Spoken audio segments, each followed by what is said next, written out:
Peace, peace, peace, peace, and greetings to each and everyone. Thank you. Thank you for joining me once again. This is Lisa Marie Jean-Pierre coming to you with the Goddess on the Go podcast. And I am trying out a new little vibe tonight. I found a beautiful intro audio, and I'm just sharing that with y'all. So let me know what you think about it. It has me feeling in a nice little vibes because it's called the Lioness. So I think that's beautiful for me to share that with y'all. Thank you again. My name is Lisa Marie Jean-Pierre.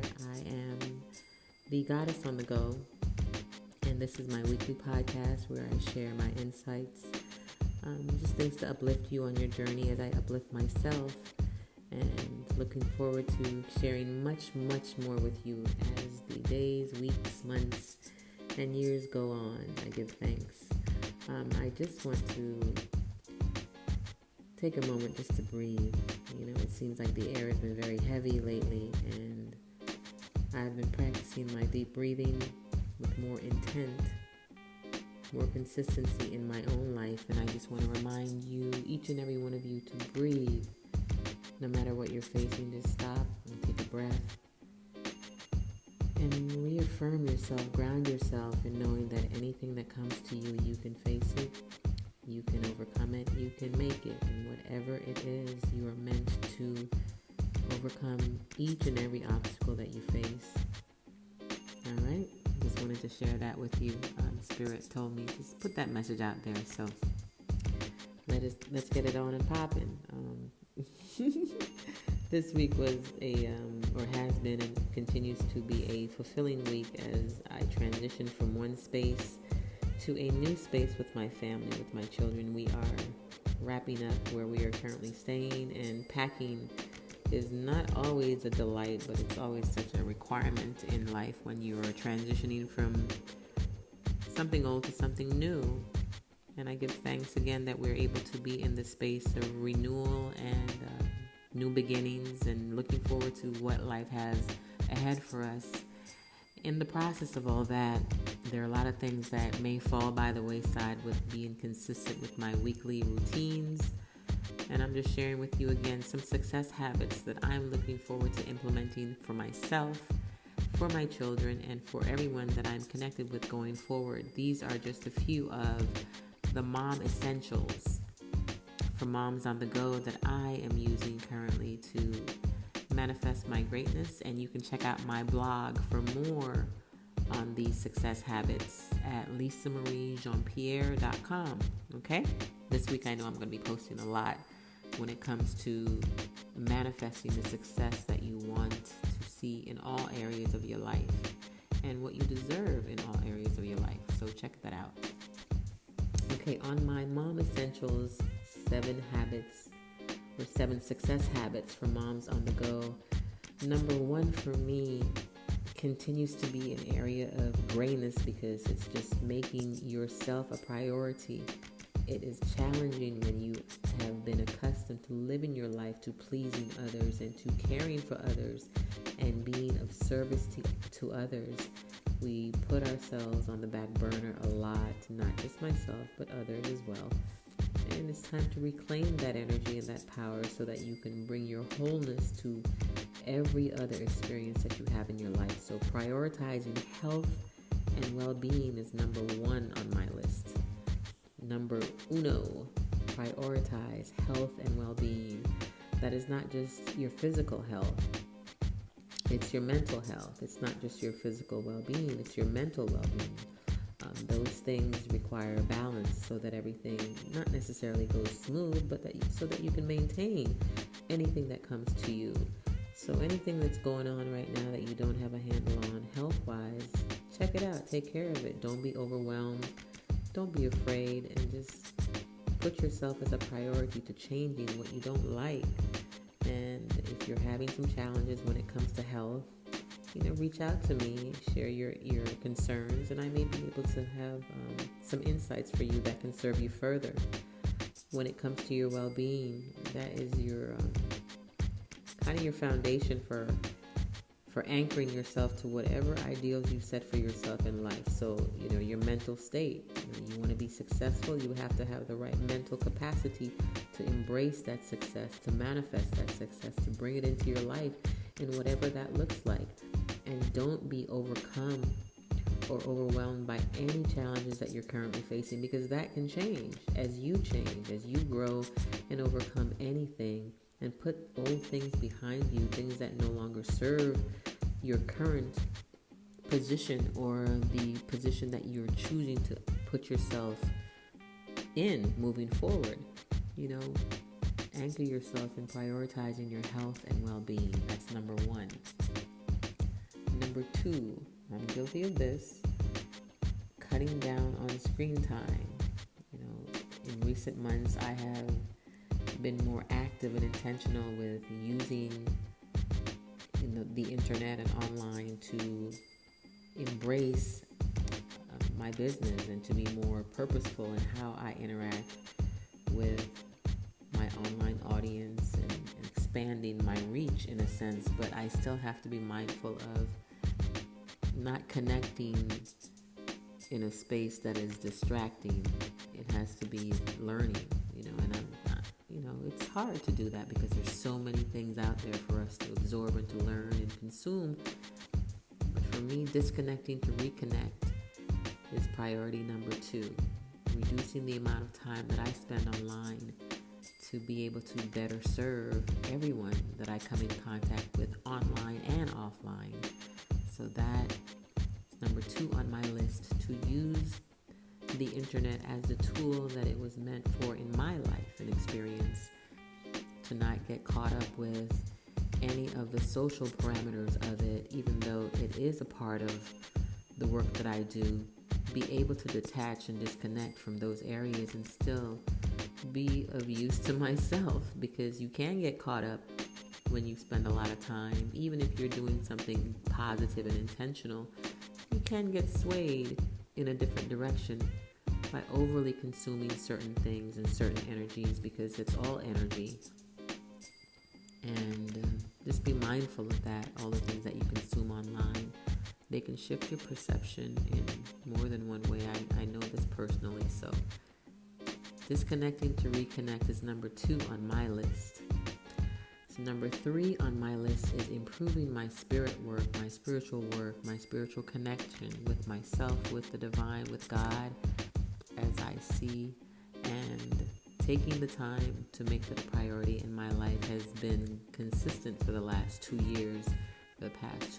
But living more intentionally to let my family know that this is a priority for me as well, because I've been just accommodating when it comes to taking that time to do my prayer work and to have that time of peace, to not think and to not focus on any other energies other than being thankful for the gift of my life, the presence of my life, and the power that Spirit holds within me for my life. I am purposely letting my family know, I need this time, I need that time. Please be respectful of this, because it benefits all of us in the long run when I'm able to attune myself with the divine. And it's a powerful thing to share that with you all, to say that I do that. I honor my spirit work. I spend time daily to reconnect with God. Not as much as I should, but more than I used to. And I give thanks for even those small moments, because they ground me in joy that is within me. They ground me within happiness. They ground me within all of the things that I thought that I had lost because of the challenges that I faced. So I'm thankful for those moments to improve my spiritual work on a daily basis, and look forward to taking it into new heights in the days, the months, and the years to come. And that's my number 3 on my list. Number 4 for me is to read something I love daily.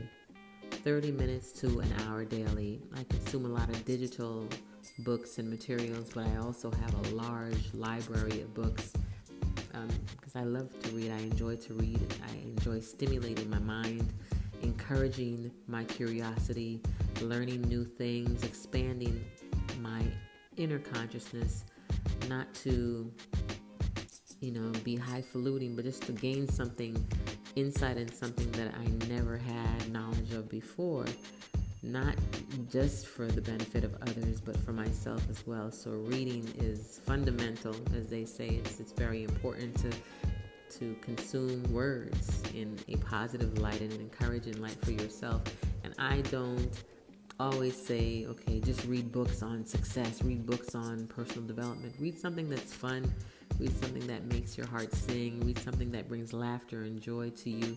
If that's not your bag, then read something that's not necessarily what you're always used to. Step out of comfort to expand in a different area and learn some new words. Expand that dome. Just read 30 minutes to an hour daily if possible.